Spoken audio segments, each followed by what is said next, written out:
ইন্নামাল মুমিনুনা আল্লাযীনা আমানু বিল্লাহি ওয়া রাসূলিহি সুম্মা লাম ইয়ারতাবু ওয়া জাহাদু বিআমওয়ালিহিম ওয়া আনফুসিহিম ফি সাবিলিল্লাহ উলাইকা হুমুস সাদিকুন।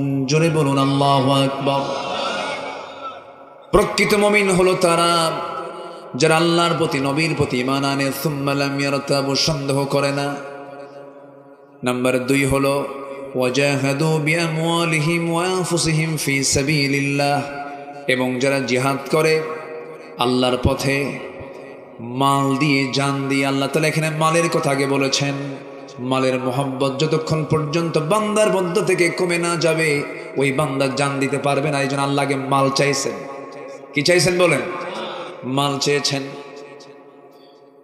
আমার বন্ধুগণ, জিহাদের কথা আল্লাহ রাব্বুল আলামিন এখানে বলার পরেই বলছেন যারা এই দুটো কাজ করবে, আল্লাহ বলছেন পৃথিবীতে যত সত্যবাদী আছে এর মধ্যে বড় সত্যবাদী হলো উলাইকা হুমুস সাদিকুন।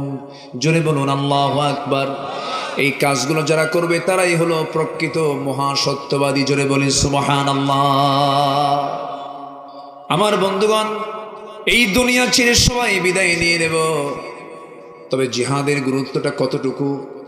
আমার নবীজি একদিন বদর যুদ্ধের দিন সাহাবে কেরামকে লক্ষ্য করে বলেন, সাহাবীরা শোনো, এই যে সামনে যুদ্ধ শুরু হয়ে যাবে, এই যুদ্ধে যে বান্দা অংশগ্রহণ করবে, যদি সেই বান্দা জিহাদ করতে পারে তার পুরস্কার হলো আল্লাহ তাআলা তাকে এমন একটা জান্নাত দিবেন যে জান্নাতের প্রশস্ততা হলো আসমান জমিন বরাবর। ওই সময় একজন সাহাবী খেজুর খাচ্ছিলেন, অর্ধেক খেজুর খেয়েছেন আর অর্ধেক খেজুরটা খান নাই। যখন রাসূলের কাছ থেকে এই কথাটা শুনলেন, অর্ধেক খেজুর খেলেন আর অর্ধেক খেজুরটা ফেলে দিলেন। রাসূল বলছেন, সাহাবী অর্ধেক খেজুর খেলে অর্ধেক খেজুর ফেলে দিলেন, কারণটা কি? বলছে, ইয়া রাসূলুল্লাহি, আপনি যে প্রস্তাবটা দিয়েছেন, অফারটা দিয়েছেন, এই অফারটা পূরণ করার জন্য এই খেজুর আংশিক ফেলে দিলাম, এই জন্য এতটুকুন সময় আমি আর দেরি করতে চাই না। বাকি খেজুরটা খেতে যতটুকু সময় লাগবে এটা আমার জন্য লস। এক্ষুনি খেজুর খাওয়া বন্ধ করে আমি জিহাদে ঝাঁপিয়ে পড়লাম। জোরে বলি সুবহানাল্লাহ। মুতার যুদ্ধে রোমান সৈন্য সব জড়ো হয়েছে মুসলমানদেরকে মোকাবেলা করার জন্য। কারা কারা যুদ্ধে যেতে রাজি আছো? একযোগে 3000 সাহাবী নবীর সামনে দাঁড়ায় গেলেন। লাব্বাইক ইয়া রাসূলুল্লাহ, আল্লাহু আকবার বলেন। 3000 সাহাবী নবীর সামনে দাঁড়িয়ে গিয়ে বলছেন, ইয়া রাসূলুল্লাহ, আমাদেরকে অর্ডার করুন, আমাদেরকে বলুন, যা বলবেন তাই হয়ে যাবে। আমার নবীজি এই 3000 সাহাবীর ভিতরে সবার আগে 1 নম্বরে ডাক দিলেন, যায়েদ এই দিকে আসো। ডাক দেওয়া হলো, তিনি চলে আসলেন, সামনে দাঁড়ালেন। রাসূল বলছেন, জাফর আমার চাচাতো ভাই তুমি আসো। 2 নম্বর সারিতে দাঁড়ালেন। আমার প্রিয় সাহাবী আব্দুল্লাহ বিন রাওহা, তুমিও চলে আসো। সামনে 3 জন এক লাইনে দাঁড়ায় গেলেন। আমার নবীজি সাহাবে কেরামকে লক্ষ্য করে বলেন, সাহাবীরা এই 3 জনকে আমি সেনাপতি বানায় দিলাম। প্রথম জন যদি শহীদ হয়ে যায়, দ্বিতীয় জন সেনাপতি হবে।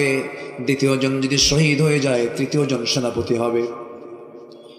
তৃতীয় জন যদি শহীদ হয়ে যায়, তোমাদের ভিতর থেকে একজনকে বাছাই করে নেবা। মুনাফিকদের এই জিনিসটা মাথায় ঢুকে গেল।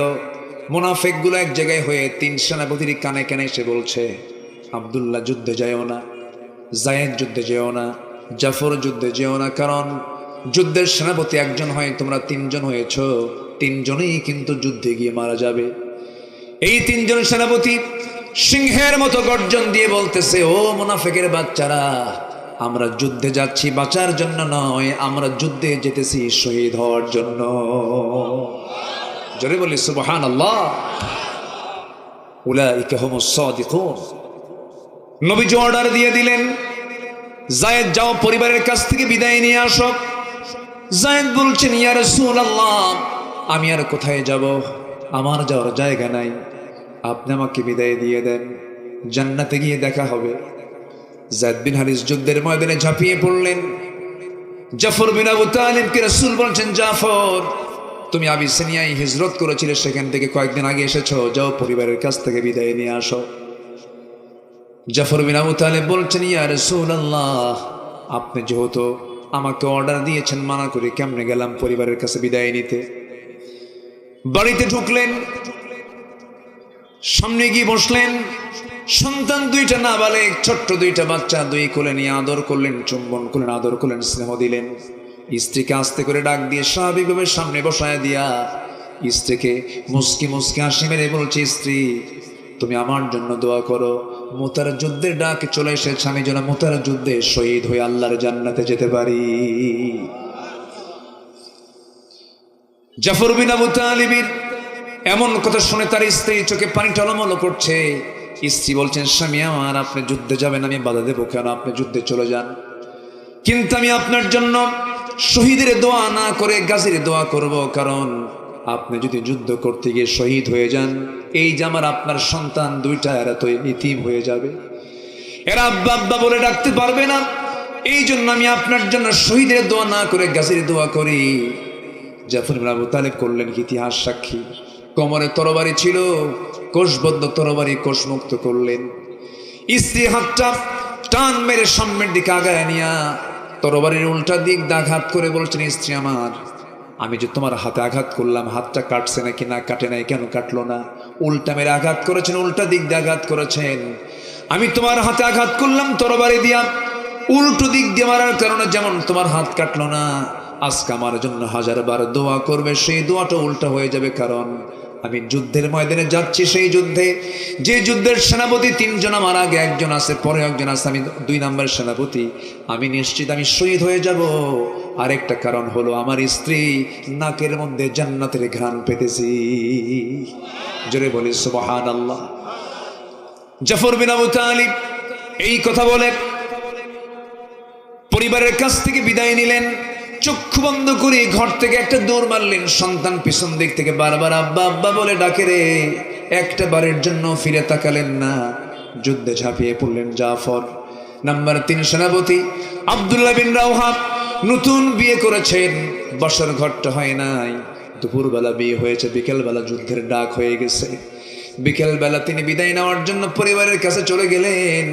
কিতাবে এসেছে যেই ঘরে তার স্ত্রী ছিল, নতুন স্ত্রী, বাসর ঘরটা হয় নাই, সেই ঘরের পিছন দিকের শিকলটা লাগায় দিয়া বাইরে থেকে বলছে, আমার স্ত্রী চেষ্টা করলেও দরজা খুলতে পারবা না, আমি বাইরের শিকলটা লাগায় দিয়েছি, আমি তোমার কাছ থেকে 1 দিন 2 দিন না, চিরদিনের জন্য দুনিয়া থেকে বিদায় নেওয়ার জন্য এসেছি, তুমি আমাকে বিদায় দিয়ে দিবা। এই যে আমি আজকে তোমার কাছ থেকে বিদায় নিলাম, আল্লাহ যদি তৌফিক দিয়ে দেন তোমার সঙ্গে আমার জান্নাতের সিঁড়িতে দেখা হয়ে যাবে। স্ত্রী বলছে, স্বামী আমার, এমন স্বামী গ্রহণ করলাম যে স্বামীকে নিজের স্বচক্ষে দেখতে পারলাম না। একটা বারের জন্য আপনি আমার সামনে চলে আসেন, প্রেম নিবেদন করব না, সময় ক্ষেপণ করব না, যেন একটা বার যেন আপনাকে ভালো করে দেখে নিতে পারি, যেন কিয়ামতের সেই কঠিন কণ্ঠকে কীর্ণ ময়দানে, হাসরের ময়দানে অসংখ্য লোকের মাঝখান থেকে যেন আপনি আমার স্বামী, আমি আপনাকে চিনে নিতে পারি। কিন্তু এবার আব্দুল্লাহ বিন রাওহা বলছেন, আমার স্ত্রী এমন যদি তোমার সহি নিয়ত হয়ে থাকে, কাল হাসরের ময়দানে তুমি যদি আমার জীবনের শেষ স্ত্রী হও, আমি যদি তোমার জীবনের শেষ স্বামী হয়ে থাকি, হাসরের ময়দানে তোমার সঙ্গে আমার সঙ্গে দেখা করানোর দায়িত্ব পৃথিবীর কেউ নেবে না, আমার আল্লাহ তাআলা নিজে নিয়ে নিবেন। এই কথা বলেই তিনি বিদায় নিলেন। যুদ্ধে 3 জন ঝাঁপিয়ে পড়লেন। ইতিহাস এসেছে প্রথমে যায়েদ শহীদ হলেন, জাফর হাল ধরলেন। জাফর শহীদ হয়ে গেলেন, নবীর কাছে সংবাদ গেল, পরিবারের সান্ত্বনা দিলেন। 3 নম্বর সেনাপতি আব্দুল্লাহ বিন রাওহা কালিমার ঝান্ডা হাতের মধ্যে নিয়ে যুদ্ধ চালাচ্ছিলেন। যুদ্ধ চালাতে নিয়ে কাফেররা তার ডান হাতে আঘাত করলো। হাতটা ছিটকে পড়ার সঙ্গে সঙ্গে চট করে বাম হাতে কালিমার ঝান্ডা ধরে রাখলেন, বাম হাতও কেটে ফেলে দিল। হাতের কর্তিত অংশটুকু দিয়া কষ্ট করে কালিমার ঝান্ডা মুখের মধ্যে কামড় মেরে ধরলেন। কাফের মুশরিকরা মস্তকটাও ছিটকে ফেলে দিল, আঘাত করলো, দেহ একদিকে মাথার একদিকে পড়ে থাকলো। আব্দুল্লাহ বিন রাওহা দুনিয়া থেকে বিদায় নিলেন। আব্দুল্লাহর ইন্তেকাল শাহাদত যখন হয়ে গেল, দূর থেকে পরবর্তী সেনাপতি আব্দুল্লাহ বিন রাওহার পরবর্তী সেনাপতি খালিদ বিন ওয়ালিদ দূর থেকে লক্ষ্য করে দেখেন কে যেন কালিমার ঝান্ডা আকাশমুখী হয়ে ধরে রেখেছে। কাছাকাছি গিয়ে দেখেন কেউ ধরে রাখে নাই। 3 নম্বর সেনাপতি আব্দুল্লাহ বিন রাওহার মুখের মধ্যে কামড় মেরে কালিমার ঝান্ডা তিনি আকাশমুখী ধরে রেখেছেন। সামনে চলে গেলেন, হাতটা দিয়ে কালিমার ঝান্ডা হাতের মধ্যে নেবেন, কিন্তু কালিমার ঝান্ডা হাতে আসে না। কামড় মেরে ধরেছেন, কানের মধ্যে মুখ ঢুকায় দিয়ে বলছেন, ও আব্দুল্লাহ, আমি হলাম 4র্থ নম্বর সেনাপতি খালিদ বিন ওয়ালিদ। মুখটা ফাঁকা হয়ে গেল। কালিমার ঝান্ডা হাতের মধ্যে নিয়া খালিদ বিন ওয়ালিদ করলেন কি 3000 সৈন্য নিয়ে বালুর মধ্যে ঘোড়ার দাবড়ানো শুরু করলেন। চতুর্দিকে বালু দিয়ে অন্ধকার হয়ে গেল। যুদ্ধ শুরু হয়ে গেল। এক পর্যায়ে দেখা গেল খালিদ বিন ওয়ালিদ নিজে ওই মুতার যুদ্ধে 1 লক্ষ সৈন্যের বিরুদ্ধে যুদ্ধ করতে গিয়ে খালিদ বিন ওয়ালিদ একাই তিনি 1টা 2টা 3টা 4টা নয় 8টা তরবারি ভেঙেছিলেন। জোরে বলি সুবহানাল্লাহ। মুসলমানদের বিজয় হয়ে গেল। কোথায় 3000, কোথায় 1 লক্ষ? এই অসম যুদ্ধে মুসলমানদের যে বিজয় হলো, এই বিজয়টা দিয়েছেন সংখ্যা দিয়া না ঈমান দিয়া? কে দিয়েছেন? আসতে বলবেন না কে দিয়েছেন? আসতে বলবেন না কে দিয়েছেন? তাহলে আমাদের সংখ্যা দরকার, অস্ত্র দরকার, না ঈমান দরকার? ঈমান দরকার। সম্মানিত হাজিরিন, আমরা নির্দিষ্ট একটা সময় নিয়ে দুনিয়াতে এসেছি। আমরা যে কোনো মুহূর্তেই চলে যাব। কারো বাবা গেছে, কারো ভাই গেছে, কারো বোন গেছে, কারো মা চলে গেছে, আমিও চলে যাব। কিন্তু চলে গেলে আমি কি শেষ না শুরু? আসতে বলে, আমি কি শেষ না শুরু? শুরু। মৃত্যুর মধ্য দিয়ে একটা নতুন জীবন শুরু হবে। সেটা হলো ইহকাল না পরকাল? বেঁচে আসি ইহকালে, মরে গেলে পরকাল। এখন আমরা ইহকাল সাজাবো না পরকাল সাজাবো বলুন তো? বলুন কোন কাল সাজাবো আমরা? আচ্ছা, আমরা দুনিয়া চাবো না আখিরাত চাবো? কিন্তু আল্লাহ তাআলা আমাদেরকে চাইতে বলেছেন তো আগে দুনিয়া চাইতে বলেনি? আল্লাহ রাব্বুল আলামিন বলেন, রব্বানা আতিনা ফিদ দুনিয়া হাসানাতাও ওয়া ফিল আখিরাতি হাসানাতাও ওয়া কিনা আযাবান নার। জোরে বলি আল্লাহু আকবার। আল্লাহ তাআলা তুমি আমাকে দুনিয়ার হাসানা দাও এবং আখিরাতের হাসানা দাও। অর্থাৎ দুনিয়া যদি সুন্দর হয়ে যায়, আমার জন্য আখিরাত সুন্দর হবে। দুনিয়া যদি আমি নামাজ দিয়ে, দুনিয়া যদি আমি নেক কাজ দিয়ে, দুনিয়া যদি আমি আল্লাহর আনিত বিধান অনুযায়ী সুন্দর করে সাজিয়ে গুছিয়ে নিজের মাথা থেকে পা পর্যন্ত আপ টু বটম, কথায় কর্মে সব কিছুতে আমি যদি ইসলাম দিয়ে আমি আমার জীবনটাকে সাজায় নেই, তাহলে দুনিয়ার এই হাসানাত, দুনিয়ার এই সৌন্দর্য আমাকে আখিরাত সৌন্দর্যের চূড়ান্ত লেভেলে পৌঁছে আমার ঠিকানা জান্নাত হয়ে যাবে। তাহলে আখিরাতকে সুন্দর করার জন্য দুনিয়া সুন্দর করার দরকার আছে না নাই? সেটা হবে কি দিয়ে সুন্দর? আসতে বলবেন না কি দিয়ে সুন্দর? আল্লামা ইকবাল বলেছেন, ও জামানে মে মুআজ্জাজ থে হাম মুসলমান হোকর और तुम खारे हुए तारिके कुर्रा होकर। সে যুগের মানুষেরা কোরআনে কারীমের আনুগত্যের কারণে তাদের সম্মান উচ্চাসনে তাদের স্থান হয়েছিল। আজকে কোরআনটাকে ছেড়ে দেওয়ার কারণে গোটা পৃথিবীতে মুসলমান লাঞ্ছিত বঞ্চিত জাতিতে রূপ নিয়েছে।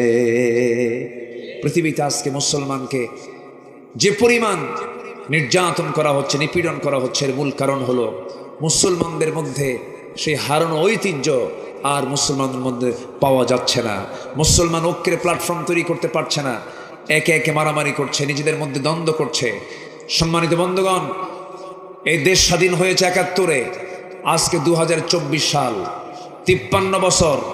কেউ 25 বছর দেশ চালিয়েছে, কেউ 16 বছর দেশ চালিয়েছে, কেউ 9 বছর দেশ চালিয়েছে, আর মাঝখান দিয়ে মঈনুদ্দিন ফখরুদ্দিনরা কয়েক বছর চালিয়েছে। সবাই মুসলমান হলেও কেউ ইসলাম দিয়ে দেশ চালায় নাই, কেউ কোরআন দিয়ে দেশ চালায় নাই। আমরা সব দেখেছি, সব দেখা শেষ। আগামীর দেশ আমরা দেখতে চাই কোরআনের দেশ। আল্লাহ কবুল করুন, আল্লাহ কবুল করুন, আল্লাহ কবুল করুন। কিন্তু আজকে 18 কোটি মুসলমানের কত পার্সেন্ট মুসলমান নামাজ পড়ে? বুকটা ফেটে যায়। জরিপ করে দেখেছি আমরা, 18 কোটি মুসলমান আমার দেশে বসবাস করে, মাত্র নামাজ পড়ে 5%। তাহলে এই দেশের কোন নেতার নেতৃত্ব দিয়েছে? যে নেতা তার কর্মীকে নামাজের কথা বলে না, সে নেতৃত্ব দেওয়ার কোনো যোগ্যতা রাখে না। ওই সমস্ত নেতৃত্বের মুখে আমরা জুতা মারি, থুতু মারি।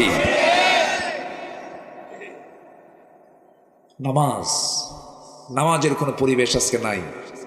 কয়জন নামাজ পড়ে বলেন? মসজিদ ফাঁকা। ফজরের সময় মুসল্লি পাওয়া যায় মোট 4 জন। 4 জনই বুড়া। 4 জন কি? এই মাইকের আওয়াজ এত কমে গেল কেন? বাড়ান। 4 জনই বুড়া মানুষ। যখন বলা হয় চাচা আপনারা মসজিদে আসছেন কে? বাবা বুড়ি মরে গেছে, কি করব? যাদের বউ আছে তারা আসে না, তাদের বউ আছে, আমাদের তো বউ নাই, এই জন্য চলে আসে। আজকে মসজিদগুলো পাকা হয়েছে, কিন্তু মুসল্লির ইমানগুলো কাঁচা হয়ে গেছে। আমরা মসজিদ পাকা চাই না, ইমান পাকা চাই। ইমান পাকা চাই। নামাজ পড়তে সবাই রাজি আছেন? সবাইকে নামাজ পড়তে রাজি আছেন? আমরা প্রস্তুতি নিব দুনিয়ার না আখিরাতের? দুনিয়ার না আখিরাতের? আসুন মূল আলোচনার দিকে চলে যাই।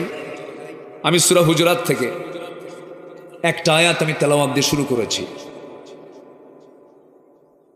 এই দুনিয়াবী জীবনে আখিরাতের কিছু প্রস্তুতি আমাকে আপনাকে নিতে হবে। আখিরাতের প্রস্তুতি নেওয়ার জন্য কোরআনের আলোকে যদি কোনো বান্দা 15টা কাজ করতে পারে, সেই বান্দার প্রস্তুতি মোটামুটি হয়ে যাবে। জান্নাত পেতে তার জন্য বেশি বেগ পেতে হবে না। বলি আলহামদুলিল্লাহ। কত পোকা যে খাইলাম এ পর্যন্ত আল্লাহ জানে। অনেক পোকা, কথা বললেই তো মুখ হা করতে হয়, এর মধ্যে আবার ঢুকে যায়, খুব চালাক। কষ্ট পাচ্ছেন নাকি আপনারা? আলোচনা চালাবো, জোরে বলি ইনশাআল্লাহ। কোন সূরা থেকে তেলাওয়াত করেছি বলেন তো? সূরাতুল হুজুরাত থেকে আমি তেলাওয়াত দিয়ে শুরু করেছি। আখিরাতের প্রস্তুতির জন্য কোরআনের আলোকে আমরা আজকে 15টা শিক্ষা নিয়ে যাব। জোরে বলি ইনশাআল্লাহ। কয়টা শিক্ষা নিয়ে যাব বলেন তো? আবার বলেন, আবার বলেন। আমি কি একটা বলেছি? তাহলে ওয়াজ কি শেষ না শুরু? নুরু, ওয়াজ কি শেষ না শুরু? শুরু। আসেন আমরা এখন কথা শুনি।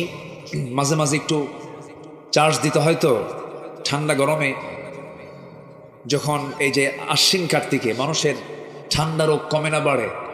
বাড়ে। সিজন চেঞ্জ হয়, একটু প্রবলেম হয়। এই প্রবলেম একটু হালকা দেখা দিয়েছে, তবে অনেকটা ভালো, আলহামদুলিল্লাহ বলেন। সম্মানিত ভাইরা, আমরা যদি একটা কাশি মারি, কমিটির টেনশনে কমিটি শেষ, হুজুরের তো কাম সারা। সম্মানিত ভাইরা, আমরা অসুস্থ হলেও বিশ্বাস করে না হুজুর আবার অসুস্থ হয় নাকি। সম্মানিত বন্ধুগণ, 1 নম্বর কাজ হলো আখিরাতের প্রস্তুতির জন্য আল্লাহ এবং রসুলকে বিশ্বাস করতে হবে। সন্দেহ নিয়ে না দ্বিধাহীন ভাবে? সন্দেহ না দ্বিধাহীন? দ্বিধাহীন ঈমান থাকতে হবে। একদম মজবুত ঈমান রাখতে হবে আল্লাহ এবং নবীর উপরে। এই পৃথিবীতে সবচেয়ে আমাকে বেশি ভালোবাসেন তিনি আমার কে? আরো জোরে। একটা প্রশ্ন করি, আল্লাহ আমাকে বেশি ভালোবাসেন না আমি আল্লাহকে বেশি ভালোবাসি? অনেকে চিন্তা পড়ে গেছে, আল্লাহ যদি আমাকে বেশি ভালোবাসেন, না খেতে থাকে কেন? আমার এত অভাব কেন? চাকরি হয় না কেন? অনেকের চিন্তা হচ্ছে। আবার একটু ভালো করে বলেন তো, আমি আল্লাহকে বেশি ভালোবাসি না আল্লাহ আমাকে বেশি ভালোবাসেন? কোনো সন্দেহ আছে এতে? কেন জানেন? এত আকাম কুকাম করে বেড়াই। এই দুনিয়ার মানুষগুলো আল্লাহর দেওয়া জমিনে থেকে, আল্লাহর সৃষ্টি করা এই বিশাল আকাশের নিচে থেকে কত পাপ, কত গুনাহ, কত অকর্ম, কত জেনার গুনাহ, মদের গুনাহ, কত গুনাহ করার পরেও আমার আল্লাহ রাব্বুল আলামিন কোন বান্দাকে না খেয়ে রেখেছেন? কোন বান্দাকে না খেয়ে রেখেছেন? আল্লাহর দয়া সবচেয়ে বড় দয়া। যদি বান্দা আমাকে একটু বলে ফেলে আস্তাগফিরুল্লাহ, যদি বলে ফেলে ইয়া আরহামার রাহিমিন আল্লাহুম্মা ইন্নাকা আফুউন কারীম তুহিব্বুল আফওয়া ফা'ফু আন্না, আল্লাহ এত খুশি হন বান্দা যখন মাফ চায়, তখন আল্লাহ তাআলা অস্থির হয়ে বলেন, যা আমি তোর সমস্ত গুনাহগুলো মাফ করে দিলাম। আল্লাহর দয়া অন্য ধরনের। এই জন্য সেই মহান রবের প্রতি বিশ্বাস থাকতে হবে, অনড় দ্বিধাহীন বিশ্বাস রাখতে হবে। আল্লাহ রাব্বুল আলামিন বলেন, ইন্নামাল মুমিনুনা আল্লাযীনা আমানু বিল্লাহি ওয়া রাসূলিহি সুম্মা লাম ইয়ারতাবু ওয়া জাহাদু বিআমওয়ালিহিম ওয়া আনফুসিহিম ফি সাবিলিল্লাহ উলাইকা হুমুস সাদিকুন। জোরে বলুন আল্লাহু আকবার। প্রকৃত মুমিন হলো তারা যারা আল্লাহর প্রতি, নবীর প্রতি ঈমান আনে, সুম্মা লাম ইয়ারতাবু, সন্দেহ করে না। নাম্বার 2 হলো ওয়াজাহাদু বিআমওয়ালিহিম ওয়া আনফুসিহিম ফি সাবিলিল্লাহ, এবং যারা জিহাদ করে আল্লাহর পথে মাল দিয়ে, জান দিয়ে। আল্লাহ তাআলা এখানে মালের কথা আগে বলেছেন।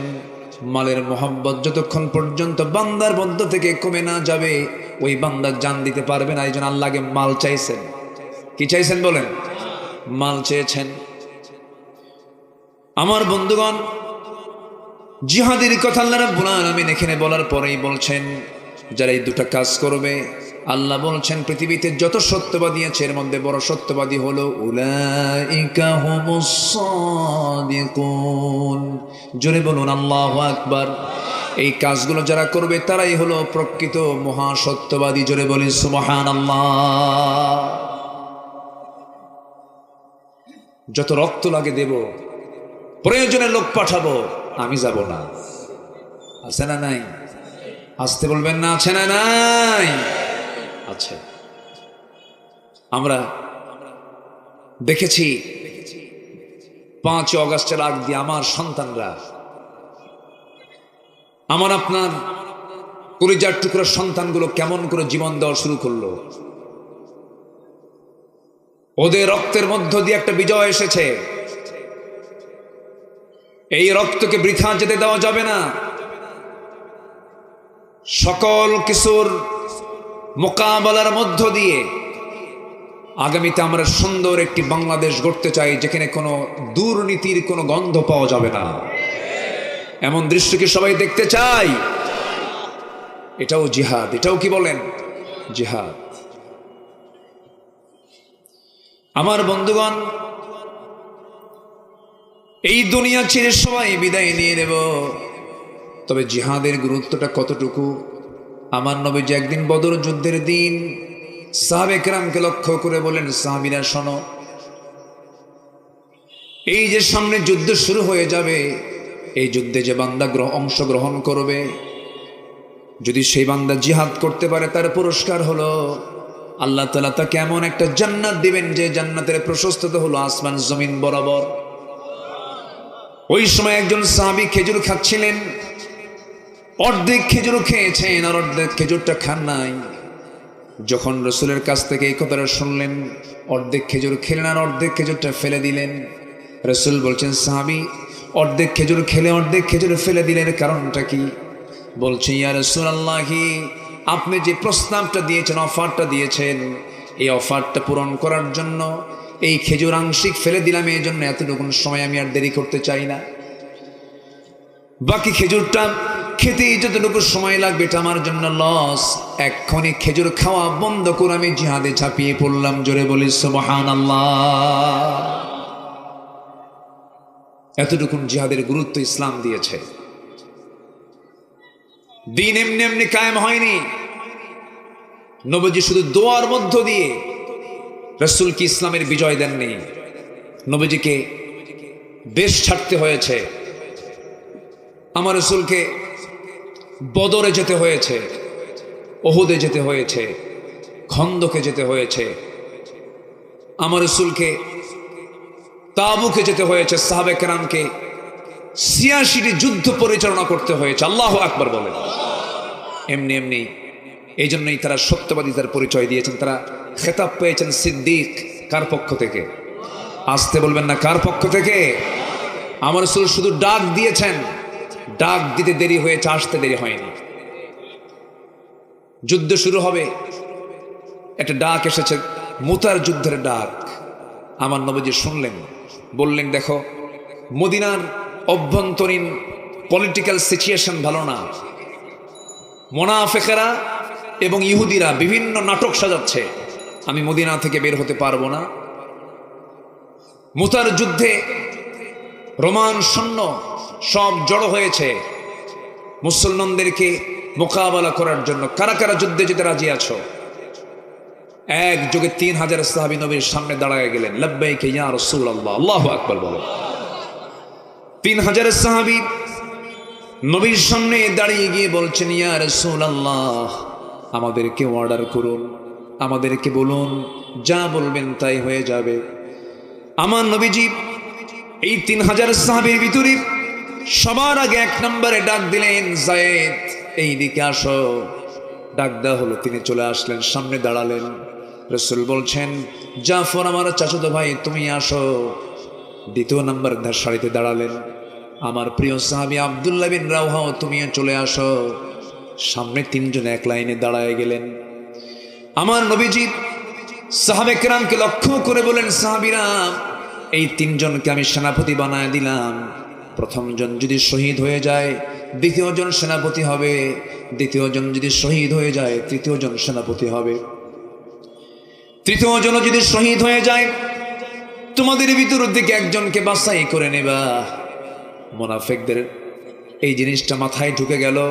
মুনাফিকগুলো এক জায়গায় হয়ে ৩ সেনাপতির কানে কানে এসে বলছে, আব্দুল্লাহ যুদ্ধে যেও না, যায়েদ যুদ্ধে যেও না, জাফর যুদ্ধে যেও না, কারণ যুদ্ধের সেনাপতি একজন হয়, তোমরা ৩ জন হয়েছ, ৩ জনই কিন্তু যুদ্ধে গিয়ে মারা যাবে।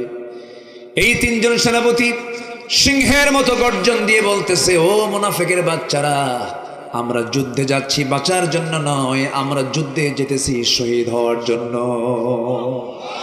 জোরে বলি সুবহানাল্লাহ। উলাইকা হুমুস সাদিকুন। নবীজি অর্ডার দিয়ে দিলেন,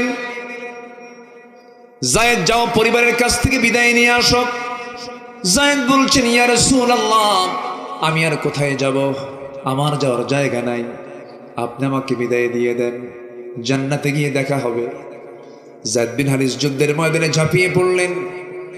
জাফর বিন আবু তালিবকে রাসূল বলছেন, জাফর, তুমি আবিসিনিয়ায় হিজরত করেছিলে, সেখান থেকে কয়েকদিন আগে এসেছো, যাও পরিবারের কাছ থেকে বিদায় নিয়ে আসো। জাফর বিন আবু তালিব বলছেন, ইয়া রাসূলুল্লাহ, আপনি যেহেতু আমাকে অর্ডার দিয়েছেন, মানা করি কেমনে গেলাম পরিবারের কাছে বিদায় নিতে। বাড়িতে ঢুকলেন, সামনে গিয়ে বসলেন। সন্তান 2টা নাবালেগ, ছোট্ট 2টা বাচ্চা, 2 কোলে নিয়ে আদর করলেন, চুম্বন করলেন, আদর করলেন, স্নেহ দিলেন।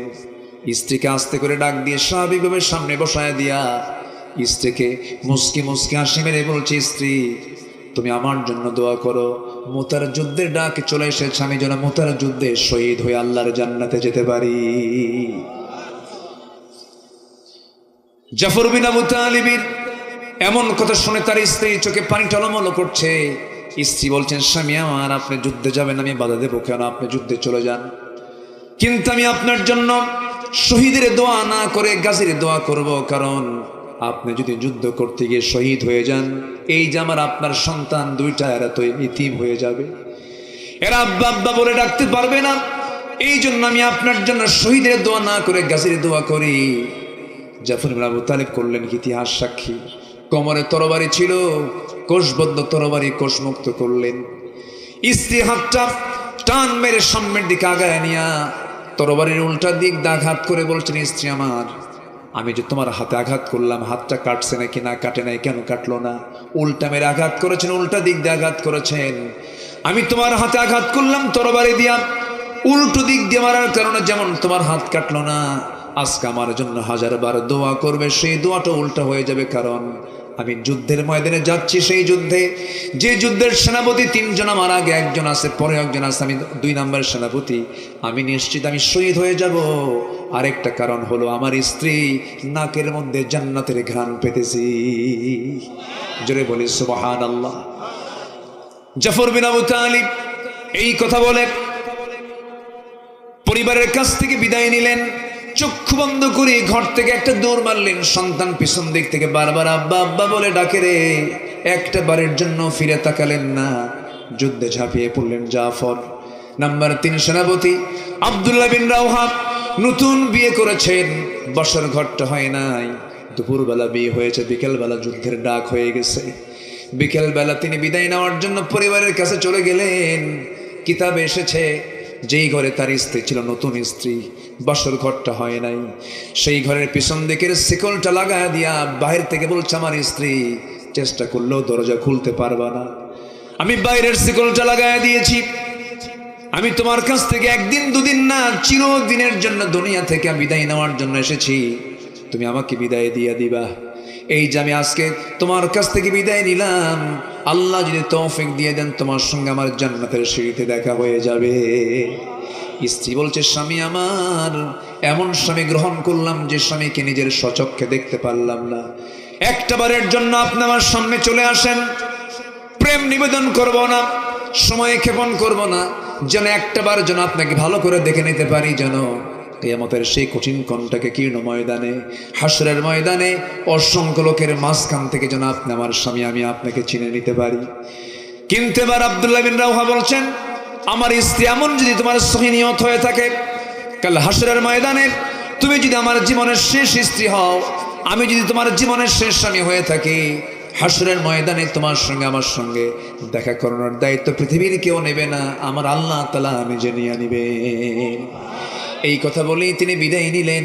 যুদ্ধে 3 জন ঝাঁপিয়ে পড়লেন। ইতিহাস এসেছে প্রথমে যায়েদ শহীদ হলেন, জাফর হাল ধরলেন। জাফর শহীদ হয়ে গেলেন, নবীর কাছে সংবাদ গেল, পরিবারের সান্ত্বনা দিলেন। 3 নম্বর সেনাপতি আব্দুল্লাহ বিন রাওহা কালিমার ঝান্ডা হাতের মধ্যে নিয়ে যুদ্ধ চালাচ্ছিলেন। যুদ্ধ চালাতে নিয়ে কাফেররা তার ডান হাতে আঘাত করলো। হাতটা ছিটকে পড়ার সঙ্গে সঙ্গে চট করে বাম হাতে কালিমার ঝান্ডা ধরে রাখলেন, বাম হাতও কেটে ফেলে দিল। হাতের কর্তিত অংশটুকু দিয়া কষ্ট করে কালিমার ঝান্ডা মুখের মধ্যে কামড় মেরে ধরলেন। কাফের মুশরিকরা মস্তকটাও ছিটকে ফেলে দিল, আঘাত করলো। দেহ একদিকে, মাথার একদিকে পড়ে থাকলো। আব্দুল্লাহ বিন রাওহা দুনিয়া থেকে বিদায় নিলেন। আব্দুল্লাহর ইন্তেকাল, শাহাদত যখন হয়ে গেল, দূর থেকে পরবর্তী সেনাপতি আব্দুল্লাহ বিন রাওহার পরবর্তী সেনাপতি খালিদ বিন ওয়ালিদ দূর থেকে লক্ষ্য করে দেখেন কে যেন কালিমার ঝান্ডা আকাশমুখী হয়ে ধরে রেখেছে। কাছাকাছি গিয়ে দেখেন কেউ ধরে রাখে নাই। 3 নম্বর সেনাপতি আব্দুল্লাহ বিন রাওহার মুখের মধ্যে কামড় মেরে কালিমার ঝান্ডা তিনি আকাশমুখী ধরে রেখেছেন। সামনে চলে গেলেন, হাতটা দিয়ে কালিমার ঝান্ডা হাতের মধ্যে নেবেন, কিন্তু কালিমার ঝান্ডা হাতে আসে না। কামড় মেরে ধরেছেন, কানের মধ্যে মুখ ঢুকায় দিয়ে বলছেন ও আব্দুল্লাহ, আমি হলাম 4র্থ নম্বর সেনাপতি খালিদ বিন ওয়ালিদ। মুখটা ফাঁকা হয়ে গেল। কালিমার ঝান্ডা হাতের মধ্যে নিয়া খালিদ বিন ওয়ালিদ করলেন কি 3000 সৈন্য নিয়ে বালুর মধ্যে ঘোড়ার দাবড়ানো শুরু করলেন। চতুর্দিকে বালু দিয়ে অন্ধকার হয়ে গেল। যুদ্ধ শুরু হয়ে গেল। এক পর্যায়ে দেখা গেল খালিদ বিন ওয়ালিদ নিজে ওই মুতার যুদ্ধে 1 লক্ষ সৈন্যের বিরুদ্ধে যুদ্ধ করতে গিয়ে খালিদ বিন ওয়ালিদ একাই, তিনি 1টা 2টা 3টা 4টা নয়, 8টা তরবারি ভেঙেছিলেন। জোরে বলি সুবহানাল্লাহ। মুসলমানদের বিজয় হয়ে গেল। কোথায় 3000, কোথায় 1 লক্ষ। এই অসম যুদ্ধে মুসলমানদের যে বিজয় হলো, এই বিজয়টা দিয়েছেন সংখ্যা দিয়া না ঈমান দিয়া? কে দিয়েছেন? আসতে বলবেন না কে দিয়েছেন? আসতে বলবেন না কে দিয়েছেন? তাহলে আমাদের সংখ্যা দরকার, অস্ত্র দরকার, না ঈমান দরকার? ঈমান দরকার। কিছু লোকের নামই আছে ঈমান আলী, নামাজ পড়ে না।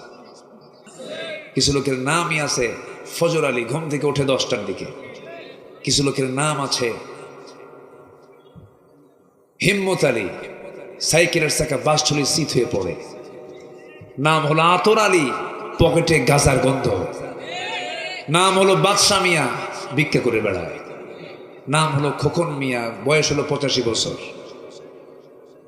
নাম দিয়ে জান্নাত পাওয়া যাবে না, বংশ দিয়ে জান্নাত পাওয়া যাবে না। বংশ দিয়ে যদি জান্নাত পাওয়া যেত, আবু তালেবও জান্নাত পেতেন, আবু জেহেলও জান্নাত পেত, নূহের সন্তান কেনানও জান্নাত পেত, ইব্রাহিম আলাইহিস সালামের বাবা আজরও জান্নাত পেত।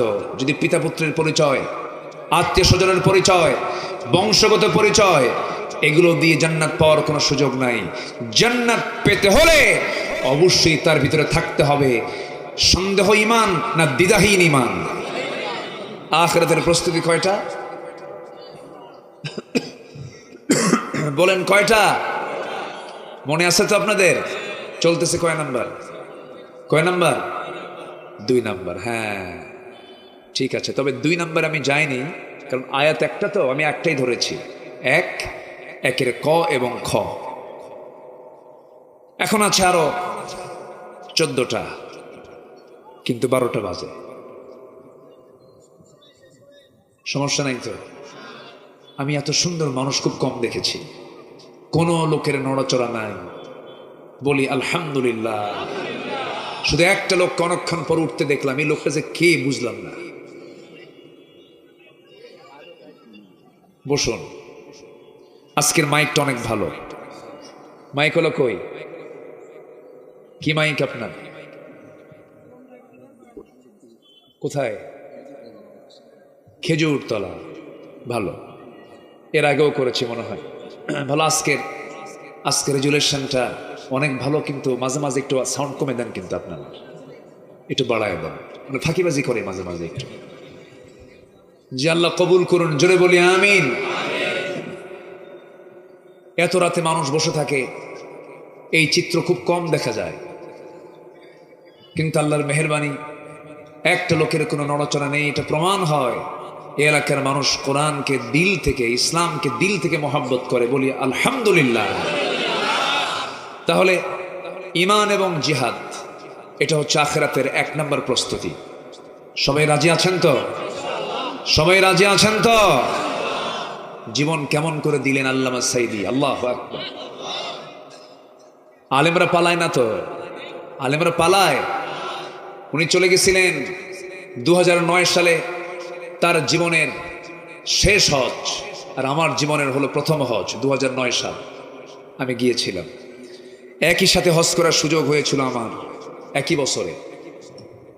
ওনাকে সেই সফরে বলা হলো, হুজুর দেশের ট্রাইব্যুনাল গঠন হচ্ছে, মামলা হবে, আপনি গ্রেফতার হবেন, জেলে ঢুকতে হবে, নচেত আমার মনে হয়, আমাদের মনে হয় আপনি দেশে থেকে গেলেই ভালো হয়। তার জবাবে তিনি বললেন মুস্কি হাসি মেরে, আমার নবীজি তো এটা শিক্ষা দেননি। আমার কর্মী, আমার দলের কর্মীরা জেল খাটবে, হামলা মামলার শিকার হবে, আর আমি বিদেশের মাটিতে আমি আরামে দিন যাপন করব, রাত যাপন করব, এমন শিক্ষা আমার রাসূল দেখান নাই। আমি দেশে ফিরব।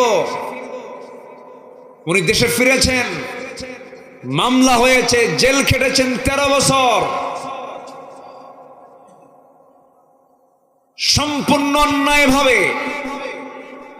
রাতকে দিন করে, দিনকে রাত করে,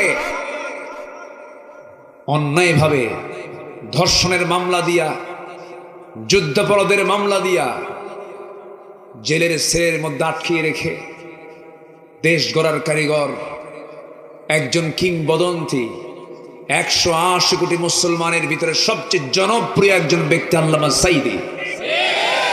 সেই লোকটাকে তিলে তিলে শেষ করে পারল না।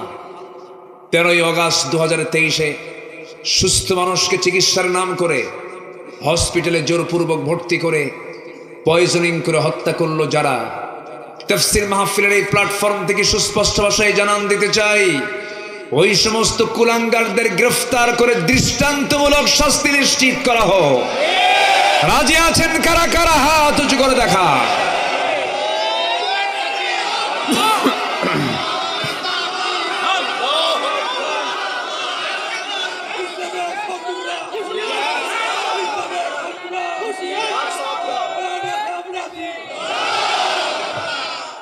আল্লাহ কবুল করুন, জোরে বলি আমিন, আরো জোরে আমিন।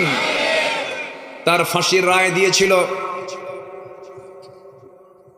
এক বেয়াদব শামসুদ্দিন মানিক বিচারপতি। মুখে কোনো হাসি নাই, আমি ওরে কোনোদিন হাসতে দেখি নাই। যাদের স্বামী হাসে না তাদের বউরা কেমনে থাকে আল্লাহ জানে। বউ তো মনে মনে বদদোয়া করে এটা মরবে কোনদিন। হাসি রাখা ভালো, হাসলে স্বাস্থ্য ভালো থাকে, পরিবেশটা সুন্দর থাকে। যে স্বামী হাসবে না, বলেন তো স্বামী স্ত্রীর মধ্যে সুখ থাকবে? হাসি নাই, সুখ ঠিক আছে না? দেখেন কি সুন্দর হাসতেছে মুরব্বী। হাসি থাকতে হবে তো, হাসি ছাড়া পৃথিবীর কোথাও কোনো সুখের গন্ধ পাওয়া যাবে? হেসেছেন মুহাম্মদুর রাসূলুল্লাহ। তার চেহারায় ছিল হাসি, চেহারা ছিল কি?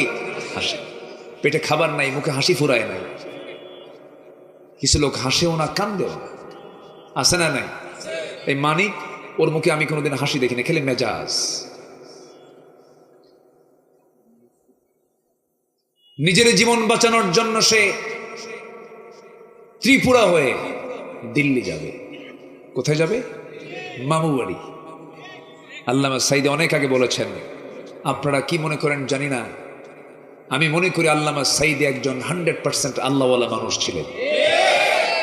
কোনো সন্দেহ নেই, কোনো সন্দেহ নেই। এত দরদ ছিল জাতির উপরে, এই জাতিকে তিনি এত ভালোবাসা দিয়েছেন। আল্লাহু আকবার। আল্লাহ তুমি তার কবরটাকে জান্নাতের নূর দিয়ে মুনাফফার করে দাও। আল্লাহ তুমি তার শাহাদাতকে কবুল করে নাও। এই মঞ্চে বসলেই তার কথা মনে হয়। আল্লাহ তুমি তার সকল কার্যক্রমকে দ্বীনের জন্য কবুল করে নাও। সম্মানিত ভাইরা, সম্মানিত বন্ধুগণ, কি জুলুম, কি নির্যাতন তিনি সহ্য করেছেন। একটানা 56 দিন তাকে রিমান্ডে নেওয়া হয়েছিল। তিনি জাতিকে কি দিয়েছেন আর তাকে জাতি কি দিল? উনি মৃত্যুর আগ দিয়ে বিকালবেলা যখন তাকে হসপিটালে ভর্তি করানো হয়, সেই সময় তিনি একটা মুচকি হাসি মেরেছিলেন। দেখেন নাই? সবাই দেখেন নাই? সেই মুচকি হাসি হলো 5ই আগস্টের বিজয়ের মুচকির হাসি। 1 বছর পার হতে দেননি আল্লাহ তাআলা। সম্মানিত ভাইয়েরা, সেই মানিক পালানোর জন্য চলে গেল সিলেট, জায়গা পেল না। আল্লামা সাইদি বলেছেন, এমন একটা দিন আসবে পালানোর জন্য একটা ইঁদুরের গর্ত খুঁজে পাবা না। পায়নি, কলার পাতায় শুয়েছিল। সিলেটবাসীকে ধন্যবাদ, তারা বেশ আপ্যায়ন করেছে। একদম বিসি বের করে দিচ্ছে। জানেন না আপনারা? জানেন না? কি দাপট! মুহূর্তের মধ্যে জিরোকে হিরো বানান, আবার হিরোকে জিরো বানান তিনি আমার কে?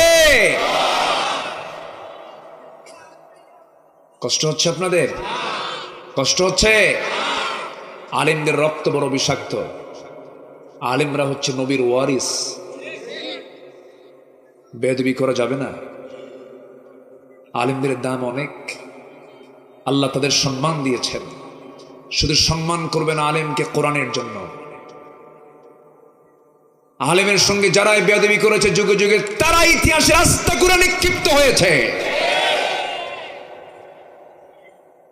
সম্মানিত ভাইয়েরা, আমি ভাঙ্গা চোরা, আমি নিজে কিছু না, কোনো যোগ্যতা রাখি না, তবে আলেমকে যদি দেখেন সম্মান করবেন। আল উলামাউ ওয়ারাসাতুল আম্বিয়া, এটা হাদিস। আলেম উলামা হচ্ছেন নবীদের ওয়ারিস। আল্লাহু আকবার বলেন। এই জন্য আলেমদের সম্মান কে দিয়েছেন বলেন তো? কে দিয়েছেন? আল্লাহ দিয়েছেন। আরেকজন বাঁচার জন্য চেষ্টা করলো, দাড়ি কাটলো, মাথার চুল সাদা কালো বানালো, পাঞ্জাবি খুইলা গেঞ্জি পরলো, পাজামা খুলে লুঙ্গি পরলো, তারপরেও কাম হলো না। বন্ধু একটা নিয়ে আইনমন্ত্রীকে নিয়ে চললো নৌকা পথে, নৌকার ভিড়ল না, কোস্টগার্ড ধরে ফেললো আইনমন্ত্রীকে, বলল চিনে ফেলেছি, চলুন মামু বাড়ি যাই। আইনমন্ত্রীকে ধরার মাত্র আইনমন্ত্রী বলে আমি তো একা আসি নাই, আমি জামাতের সাথে আসছি। এর সাথে কে? কই যে বসে আছে দেখো, ওই যে ওই সাইডে বসে আছে, ওটা কে? দেখে তো মনে হচ্ছে তরকারিওয়ালা, ভালো করে দেখো, কেনা চেনা যায় না, কে দেখো ওটাই দরবেশ।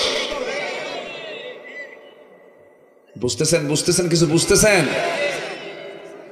লজ্জায় মাথা নিচু হয়ে যায়। একটা দেশের শীর্ষস্থানীয় ধনী ব্যাংক লুটপাট, শেয়ার বাজার, হলমার্ক সবকিছু লুটপাট করেছে, দেশকে 18 লক্ষ কোটি টাকা ঋণগ্রস্ত করে 11 লক্ষ কোটি টাকার সমস্ত মন্ত্রীগুলো, এমপিগুলো সব লোপাট করে বাইরে পাচার করে নিয়ে চলে গেছে। ওদের মুখে দেশের মোহাব্বত মানায় না।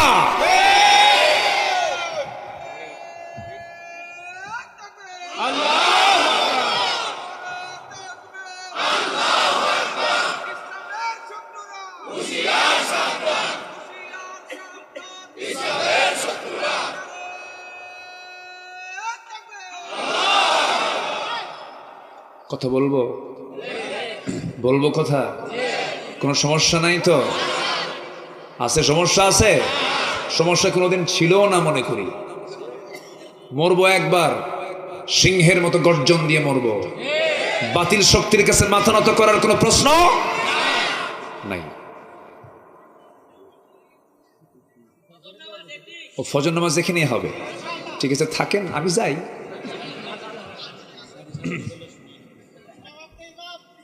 কি সুন্দর মানুষ আপনারা, বলি আলহামদুলিল্লাহ।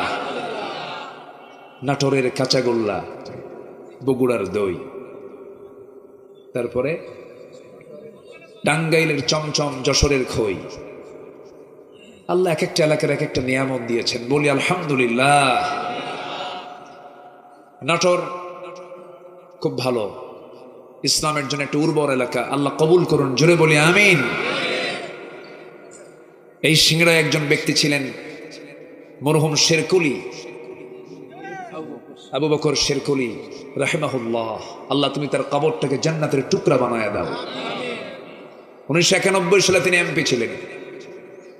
এই সিংড়া ইসলামী জনপদ, আল্লাহ তুমি ইসলামী জনপদের এই পুনরুদ্ধার আবার হয়ে যাক, দোয়া করি, আল্লাহ কবুল করুন, জোরে বলি আমিন। কষ্ট পাচ্ছেন না তো? কষ্ট পাচ্ছেন না তো? আল্লাহ কবুল করুন। নাম্বার 2, আখিরাতের প্রস্তুতির জন্য লাগবে হলো তাকওয়া। কি লাগবে? তাকওয়া। তাকওয়া মানে হচ্ছে বাঁশঝাড়, চেনেন তো? গ্রামের মানুষ বাঁশঝাড়ে যদি চোখ বন্ধ করে দৌড় মারেন, চামড়া থাকবে তো, হাত কান চোখ পা থাকবে তো, তাহলে আপনি দৌড় মারবেন না দেখে দেখে যাবেন? দেখে দেখে যাবেন। তাকওয়া মানে হলো বেঁচে থাকা, গুনাহ থেকে বেঁচে থাকা, পাপ থেকে বেঁচে থাকা। যখন আপনি রাস্তায় বের হয়ে যাবেন, সুদ আপনার সামনে দাঁড়াবে, মদ আপনার সামনে দাঁড়াবে, জিনা আপনার সামনে দাঁড়াবে, ঘুষ আপনার সামনে দাঁড়াবে, হারাম কাজ আপনার সামনে দাঁড়াবে, নারী আপনার সামনে দাঁড়াবে। সেই সময় যদি আপনি সব কিছুকে প্রত্যাখ্যান করে যদি আল্লাহর ভয়, আল্লাহর পথে টিকে থাকেন, এটার নাম হলো তাকওয়া। এটার নাম কি? তাকওয়া। ইয়া আইয়ুহাল্লাযীনা আমানুত্তাকুল্লাহা ওয়া কুলু কাওলান সাদীদা। আল্লাহু আকবার বলেন। নাম্বার 3 হলো ন্যায় প্রতিষ্ঠা করা, সদাচার। আল্লাহ রাব্বুল আলামিন বলেন, ইন্নাল্লাহা ইয়া'মুরু বিল আদলি ওয়াল ইহসানি ওয়া ইতাই যিল কুরবা ওয়া ইয়ানহা আনিল ফাহশাই ওয়াল মুনকারি ওয়াল বাগি ইয়াইদুকুম লাআল্লাকুম তাযাক্কারুন। জোরে বলুন আল্লাহু আকবার। যেখানে ন্যায় বিচার থাকবে, সদাচার থাকবে, বুঝতে হবে যেখানে প্রস্তুতি চলছে কিসের? আখিরাতের। আখিরাতের প্রস্তুতি চলছে। 16 বছর কি আমরা ন্যায় বিচারে দেখতে পেয়েছি? ন্যায় বিচারে দেখতে পেয়েছি? কোর্টের ইচ্ছায় বিচার হয়েছে না ব্যক্তির ইচ্ছায় বিচার হয়েছে? ব্যক্তির ইচ্ছায়। ব্যক্তি যা বলেছে রায় তাই হয়েছে। শোনার আগে, শুনানির আগে রায় প্রস্তুত, অটো রায় হয়েছে। এগুলো প্রিপারেশন অফ আখিরাত নয়, এটা দুনিয়াবি। নাম্বার 4 হলো আখিরাতের প্রস্তুতির জন্য দিনের সঠিক এলেম অর্জন করা। নিজে আলেম হতে পারেন নাই, সন্তানকে আলেম বানাবেন, রাজি আছেন? এত আসতে বললেন, এত আসতে বললেন। সন্তান মানে নাতিও তো সন্তান। যারা বিয়ে করেন নাই তারা বিয়ে করবেন, তাদের সন্তান হবে কিনা বলেন? হবে। নিয়ত করে ফেলেন। যারা পারেন নাই নিজের প্রজন্মকে আলেম বানাবেন, মাদ্রাসায় পড়াবেন। জোরে বলি ইনশাআল্লাহ। আলেম বানাতে হবে, হাফেজ বানাতে হবে। এখানে কি এটা হেফজখানা না? এখানে আজকে তো দস্তরবন্দি হলো না। ও হয়ে গেছে। ও কয়জনকে? 3 জন। মাশাআল্লাহ, বলি আলহামদুলিল্লাহ। 3 জন দস্তরবন্দি হচ্ছে। আব্দুস সবুর হাফিজাহুল্লাহ, উনি দোয়া চেয়েছেন, অসুস্থ। আল্লাহ তুমি দিকে থেকে সিহহাতে কুল্লিয়া দান করো। জোরে বলি আল্লাহুম্মা আমিন। আপনি একটা রাষ্ট্রপতির বাবা হওয়া যতটুকু না গর্বের, তার চাইতে হাজার হাজার গুণে বড় গর্বের হলো আপনি একজন হাফেজের বাপ হতে পেরেছেন। হাফেজের বাপ বিশাল ব্যাপার। আল্লাহ তাআলা আমাকে একটা ছেলে সন্তান দান করেছেন, হিফজটা কমপ্লিট করেছে, হাফেজ হয়েছে। কেউ তো আলহামদুলিল্লাহ বললেন না। অনেক কষ্টে দোয়া করছি, আল্লাহর কাছে বলছি, আল্লাহকে বলেছি আল্লাহ তুমি হাফেজ বানায়া দাও। হাফেজ তো হওয়া যাবে না, হাফেজ বানায়া দিবেন তিনি কে? আসতে বলবেন না তিনি কে? হাজারবার চেষ্টা করে ওকে হাফেজ হতে পারবে না। যে সিনাটা আল্লাহ তাআলা হিফজের জন্য কবুল করেছেন সেই সিনাই একমাত্র হাফেজ হতে পারে। অতএব হাফেজরা সাধারণ কোনো বান্দা নয়, হাফেজরা হচ্ছে আল্লাহর নির্দিষ্ট খাস বান্দা। তারা এজন্য হাফেজদের দাম অনেক। হাফেজ হন, কোরআন 30 পারা মুখস্থ করে ফেলেছেন, আপনাকে আল্লাহ জাহান্নাম দিবেন কেমনে? কোরআনটাকে কেমনে আল্লাহ জ্বালাবেন? যে সিনার মধ্যে 30 পারা কোরআন আছে সেই সিনাকে আল্লাহ কেমনে জাহান্নামে দিবেন? এই জন্য সন্তানকে হাফেজ বানান। আপনাদের দয়া আল্লাহ তাআলা আমাকে 5 আগস্টের পরে একটা প্রতিষ্ঠান করার সুযোগ আমাকে আল্লাহ তাআলা দান করেছেন। একটি প্রতিষ্ঠান শুরু করেছি, আলহামদুলিল্লাহ বলো। উত্তরবঙ্গের গেটওয়ে, আমার জন্মের জেলা, আমার জন্মস্থান, হোম টাউন বগুড়ার শেরপুর, খুব দূরে না তো এখান থেকে। বগুড়ার শেরপুরে একদম মেইন টাউনে দারুল আমিন আইডিয়াল মাদ্রাসা নামে একটা প্রতিষ্ঠান আমি শুরু করেছি।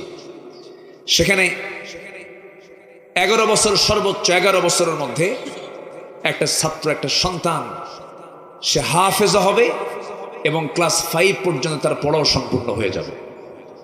বাংলা ইংরেজি সহ সে হাফেজ হয়ে যেতে পারবে। এখন আপনার ছেলে যদি ডাক্তার হয়, নো প্রবলেম। ইঞ্জিনিয়ার হয়, নো প্রবলেম। আপনার সন্তান যদি ডিসি হয়, এসপি হয়, এমপি হয়, মন্ত্রী হয়, রাজনীতিবিদ হয়, ব্যবসায়ী হয়, কোনো সমস্যা নাই।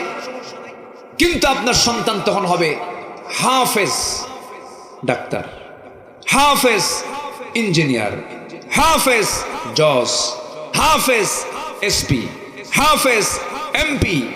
আল্লাহর কসম করে বলি, সেই সন্তান কখনো চোর ইঞ্জিনিয়ার হবে না, ডাক্তার হবে না। আজকে আমাদের শিক্ষার ত্রুটির কারণেই আজকে সমাজের এই ত্রুটিগুলো লক্ষণীয় হয়ে আছে, ঠিক কিনা বলেন? আজকে বিসিএস ক্যাডার, বড় বড় অফিসারের বাপ মা সন্তানের কাছে থেকে খেদমত পায় না। বড় বড় ডাক্তার, ইঞ্জিনিয়ার তাদের মাকে বাপকে বৃদ্ধাশ্রমে রেখে আসে, নিজেরা খেদমত করে না, কারণ কোরআনের শিক্ষা তারা পায় নাই। কথা ক্লিয়ার? কথা ক্লিয়ার? তো সন্তানকে কোথায় দিবেন বলেন? কোথায় দিবেন বলেন? মাদ্রাসায়। এই তো গেল দুনিয়ার কল্যাণ। আখিরাত তো পড়েই থাকলো। তাহলে আখিরাতের প্রস্তুতির জন্য ইলমে দ্বীন শেখার দরকার আছে না নাই? আচ্ছা, চোখ বন্ধ করে মাদ্রাসায় দিয়ে দেন। আমি আমার সন্তানকে বলেছি, তোর কিচ্ছু দরকার নেই, শুধু কোরআন তেলাওয়াত আমার কানে শোনাবি, তোর এটাই চাকরি। যা, আল্লাহু আকবার বলে। আর কি লাগে? কি লাগে রে ভাই? 3 বেলা খাবারের জন্য কি কি প্রয়োজন, কত কি লাগে আমার আপনার? সম্মানিত ভাইয়েরা, রিজিকের ফয়সালা কার? আসতে বলুন, রিজিকের ফয়সালা কার? হাজার হাজার কোটি টাকার মালিক আঙ্গুর 1 কেজি নিয়ে বসে, 10-12টা রুটি নিয়ে বসে, আপেল 10-12টা নিয়ে বসে, খাইতে বসে। এক আঙ্গুর খাওয়া মাত্রই পিএস পার্সোনাল সেক্রেটারি বলে, স্যার আরেকটা আঙ্গুর খাইলেই কিন্তু ইনসুলিন দিতে হবে, খাওয়া যাবে না। এক আঙ্গুর খায় আর ফকিরের মতো ছায়া থেকে, হাই রে আমার কপাল রে, পারলাম না খাইতে। হাজার কোটি টাকার মালিক 1 কেজি আঙ্গুর সামনে থাকার পরও কপালে জোটে কয়টা? একটা। আর গ্রামের গরিব মানুষ সকালবেলা 1 চোট লাঙ্গল বয়া কোদাল মেরে ঘরের মধ্যে বসে বউকে ডাক দিয়ে বলল, কি নিয়ে আসো? কি না না, এটা এটা এটা এটা ডিশ গাবলা নিয়ে আসো। প্লেট দিতে হবে না। আমাদের যে এখন দেশের যে প্লেটগুলো ফাঁকিবাজি প্লেট, ডাল খাওয়ার কোনো উপায় নেই, ঠিক কি না? পাতলা ডাল যে খাবেন, খাওয়ার কোনো সুযোগই নেই, সমস্যা নেই। ও আচ্ছা, একটু কোনো উপায় নাই। 1 কেজি চাউলের পান্তা নিয়ে বসছে, 4-5টা মরিচ, 2-3টা পেঁয়াজ আর শুকনা কিছু মরিচ সাথে লবণ, এতগুলো নিয়ে এমন গোগ্রাসে খেলো। 1 কেজি চাউল শেষ, বলে আরো কিছু লাগলে ভালো হয়, ঠিক কিনা বলেন? রিজিক দেন কে? আল্লাহ। গরিবকে খাইতে দেন আর ধনীকে দেখতে দেন, খাওয়ার কায়দা নাই। তুই শুধু দেখবি আর গরিব শুধু খাবে, ঠিক আছে না? বাচ্চা কাচ্চা ধনীর বেশি হয় না গরিবের বেশি হয়? বলেন বলেন বলেন, কার বেশি হয়? গরিবের বেশি হয়। ধনীর হাজার হাজার কোটি টাকার মালিক শেষ জীবনে আইসে কোনো মতো একটা বাচ্চা, তাও টেরা, তাও কি টেরা। মাঝে মাঝে খেলে Singapore, Mount Elizabeth, Singapore Thailand. আর এইদিকে গরিবের পেট থেকে বাচ্চা হয় এক একটা মানে বোমা। আল্লাহু আকবার বলেন। রিজিকের দায়িত্ব কার? রিজিক কে দেন? চাইবো আমরা কার কাছে? আল্লাহর কাছে। 4টা চলে গেল, আমি শেষ করে দেব অল্প। কেউ উঠবেন না, কিন্তু একটা লোক উঠবেন না, আমি খুব খুশি। কেউ উঠবেন না, আমি আরো খুশি হব যদি আমার সঙ্গে সবাই দোয়ায় শামিল হন। থাকবেন না আপনারা? থাকবেন না? ফজর নামাজ সবাই পড়তে রাজি আছি তো? জোহর পড়তে রাজি আছি তো? আসর পড়তে রাজি আছি তো ইনশাআল্লাহ? নামাজ 1 ওয়াক্ত না 5 ওয়াক্ত? সপ্তাহে 1 বার না দিনে 5 বার? বলেন দিনে কয়বার? 5 বার। বাড়ির বউ যদি নামাজ না পড়ে বলবেন তুমি বাপের বাড়ি যাও। কি আসতে কন কেন? আসতে কন কেন? নামাজ প্র্যাকটিস করে পরে আসো। গন্ডগোল যদি বইয়ের সঙ্গে করতে হয়, নামাজ নিয়ে গন্ডগোল করুন। বইয়ের সঙ্গে যদি গন্ডগোল করতে হয়, তর্ক বিতর্ক করতে হয়, পর্দার জন্য করুন। যাও মার বাড়ি, পর্দা করে আসো। এগুলো করে না, বরঞ্চ কি করে জানেন? বউটা দেখাতে খুব পছন্দ করে। কিছু কিছু স্বামী আছে, সুন্দর বউ তো শুধু আমি একা দেখবো, জামাতের সাথে দেখুক। আছে না নাই? হুন্ডাই তোলে হুন্ডায়। এখনকার আধুনিক হুন্ডা তো প্যাসেঞ্জার সিট হলো 3 তলা আর ড্রাইভিং সিট হচ্ছে আন্ডারগ্রাউন্ড। পিছনে হুন্ডায় চড়ালো, একদম উঁচায় বসে আছে। জাতি দেখবে কেমনে, পিছনে বসায়া দিল, লাল শাড়ি পরায়া, লাল লিপস্টিক লাগায়া, চুলটা ছেড়ে দিয়া। তারা যদি জাতির নেতৃত্ব দেয়, জুতা পেটা করা দরকার সেই নেতৃত্বকে। বউ বেঁচে খায়, আছে না নাই? পেছনে হুন্ডায় চড়ে, সামনে বসলো। যে পাইপ দিয়া ধোঁয়া বের হয়, ওই পাইপ আউট। এখন হুন্ডার সাউন্ড কি আর হুন্ডার আছে না হেলিকপ্টার? যেন জাতির দেখতে যেন কোনো মিস না হয়। কে এত বড় আওয়াজের কি জাহিরে দেখি তো। এক টান দিয়া চলে গেল, একদম খেজুরতলা থেকে একদম চলে গেছে নাটোরের মাদ্রাসা মোড় পর্যন্ত। বনপাড়া থেকে চলে গেছে একদম হরিণছড়া পর্যন্ত। আছে না হরিণছড়া? যাই হোক, ছড়া আছে তো। আচ্ছা, টানটুন দিয়ে বনপাড়ার ভিতরে কি বলে চলন বিলের মাঝখানে নৌকায় চড়ে একদম গোধূলি বেলা বউটাকে নিয়ে নৌকা ভ্রমণ করে ছবি একখান তুইলা ফেসবুকে পোস্ট করে বলে, আসুন আমার বউটাকে সবাই মিলে জামাতের সাথে দেখি। এগুলো লম্পট স্বামী থাপড়ায়া সোজা করা দরকার এই বেদবগুলোকে।